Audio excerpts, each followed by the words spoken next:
We've all heard about the amazing benefits of the carnivore diet. Helps to lower inflammation, helps with digestive issues, helps with autoimmune conditions. There's a lot of incredible stories about the carnivore diet healing so many health ailments. But here's the thing, there are actually 5 mistakes people make when they do carnivore that actually increases weight gain and disease. And in this lesson, I'm gonna outline all 5 of them for you so you don't have to make these mistakes. The first mistake people make on carnivore is not eating enough fat. A common misconception about the carnivore diet is that it's all about protein. And while you do consume protein, you don't want to forget the fat. Having enough quality fat is important for adequate energy levels, satiety, hormone balance. And if you don't get enough fat, it'll lead to fatigue, hormone imbalance, and nutrient deficiencies, and also hunger and possibly even constipation. When you're following a carnivore diet, you've essentially restricted one of your energy sources, which is glucose, and that is fine. Most people need to do that because we're too dependent on glucose. But then if you switch over to eating mostly protein and not enough fat, that's just not enough available substrates for your metabolism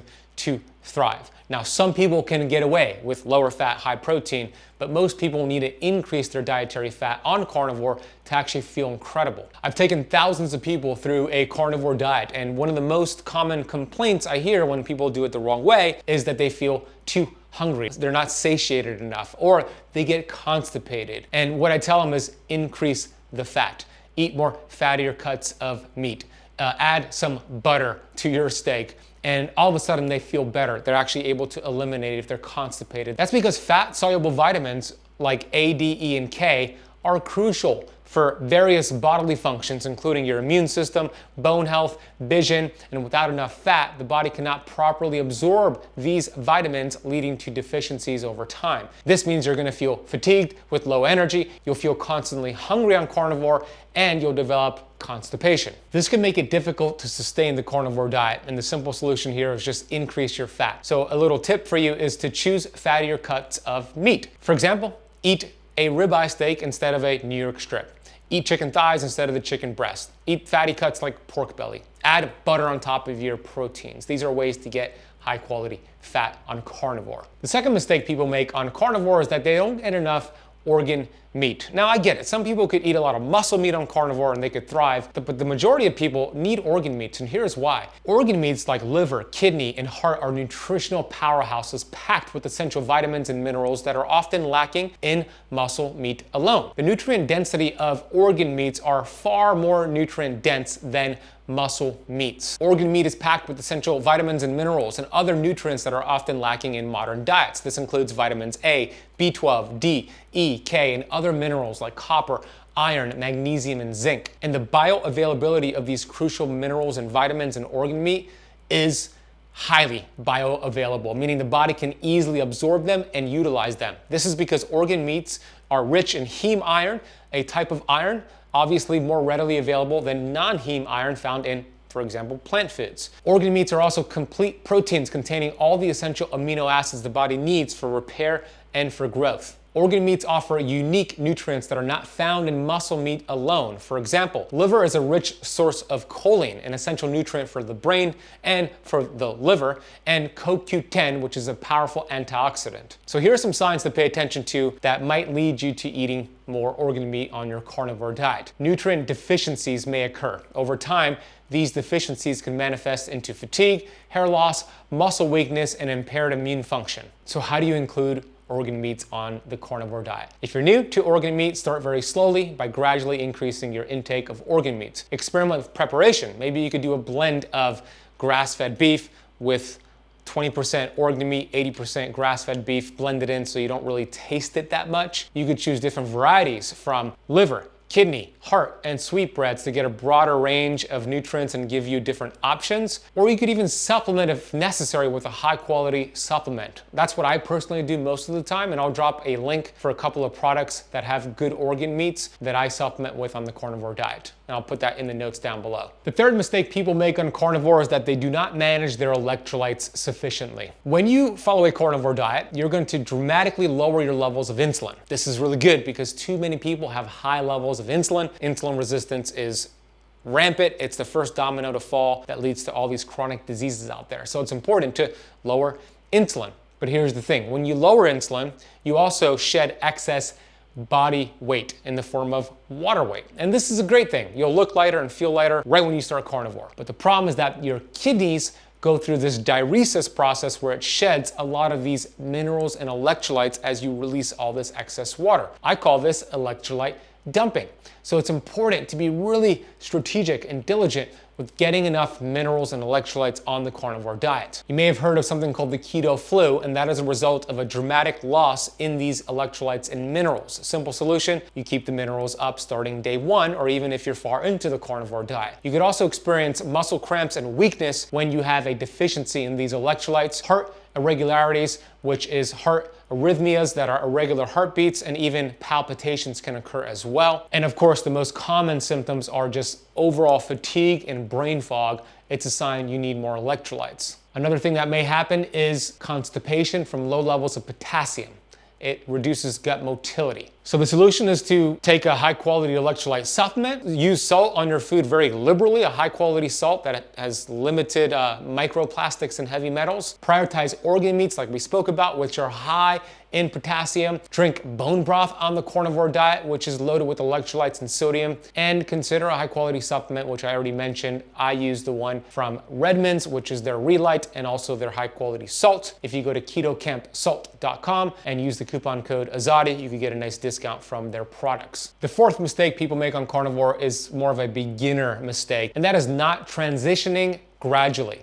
Jumping into the carnivore diet too quickly can shock the body and cause digestive issues, fatigue, and other side effects. A gradual transition is crucial to allow the body to adapt to the changes in the food intake. There's a digestive adaptation that occurs when you go into carnivore. The carnivore diet eliminates all plant-based foods, which can significantly change the gut microbiome. The microbiome is composed of trillions of bacteria that play a role in digestion and overall health. Suddenly eliminating their food source, which is fiber, can disrupt the balance of the bacteria, leading to digestive symptoms such as bloating, gas, constipation, or diarrhea, with diarrhea being actually the most common one I've seen. A gradual transition allows the microbiome to adapt slowly, minimizing these side effects. There's also a metabolic adaptation that occurs when you do carnivore. Carnivore diet shifts the body from burning sugar, which is carbs, to using fat and ketones.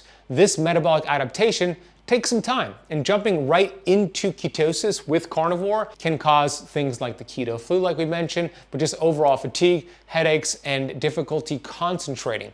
A gradual transition allows the body to adjust from burning sugar to burning fatty acids as the energy source. There's also a nutrient adaptation that occurs. Plant-based foods provide various nutrients that may not be readily available in animal products. While a well-formulated carnivore diet can be nutritionally complete, it's important to give your body time to adjust to these changes to ensure you're getting all of the essential nutrients. A gradual transition into carnivore allows you to monitor any potential deficiencies and symptoms and address them before they become too problematic. And look, there's also a psychological adaptation. The carnivore diet is a significant lifestyle change. Jumping in too quickly can be overwhelming, can lead to cravings, and can be really awkward in social settings. I've experienced that myself. You might feel deprived, having strong feelings of deprivation, making the carnivore diet unsustainable, especially in the long run. So how do you transition gradually? There's a couple ways to do this. Maybe the first week, you start off by eliminating processed foods, sugars, and grains. The second week,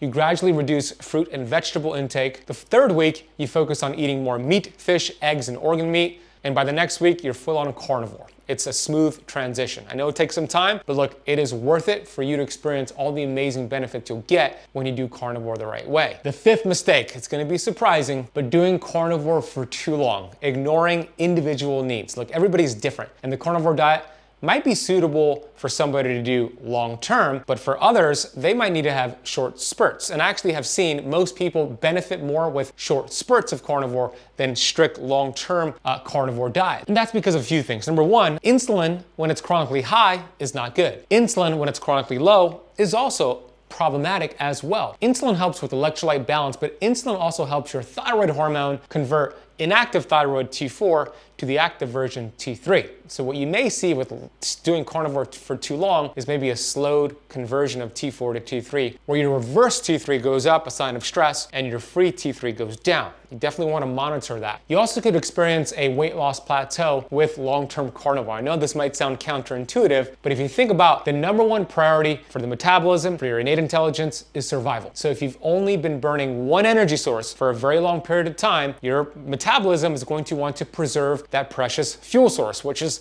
fat. Here's how it works. Let's say you live in Alaska, in the middle of the woods, and you live in a cabin, and it's the summertime, so it's nice and warm. It's not too cold. But you know, in a few months, it's going to be fall and winter, and it's going to be very cold. So you start storing firewood to get ready for the cold winter months.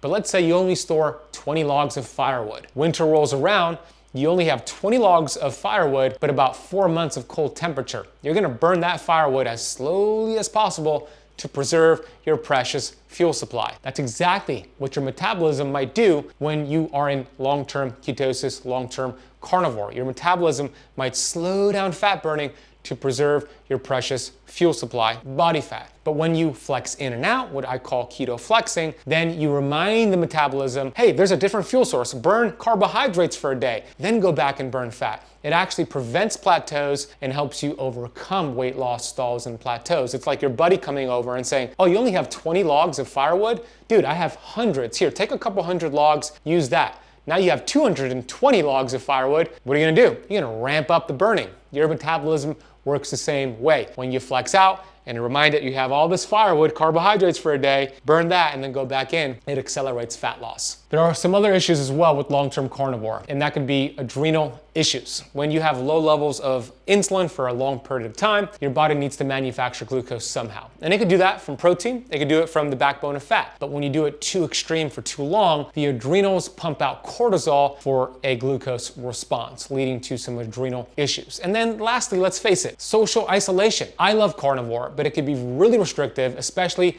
during social settings. When you go to a dinner party or a social event, it's going to be difficult to maintain that. So what if you strategically place these, what I call keto flex days again, on your social events to flex out and then go back in? That's something I personally do. I'm carnivore most days of the week, Monday through Saturday typically, and on Sunday, I'll flex out and then go back in. That works for me. Again, we're all different. And look, if you're looking for quality meats and seafood to eat on carnivore, that is important because the quality of the animal products you consume will manifest in better results. So you don't want to eat processed meat or caged animal meat. You want to consume grass-fed, grass-finished, organic meats, poultry, pork, and also wild-caught seafood. I use a company called Wild Pastures, and if you go to ketocampmeat.com, you can check them out. They deliver it right to your door. There's a special discount and additional gifts if you end up purchasing their amazing meats. I recently did a 90-day carnivore experiment where I did comprehensive blood work on day 1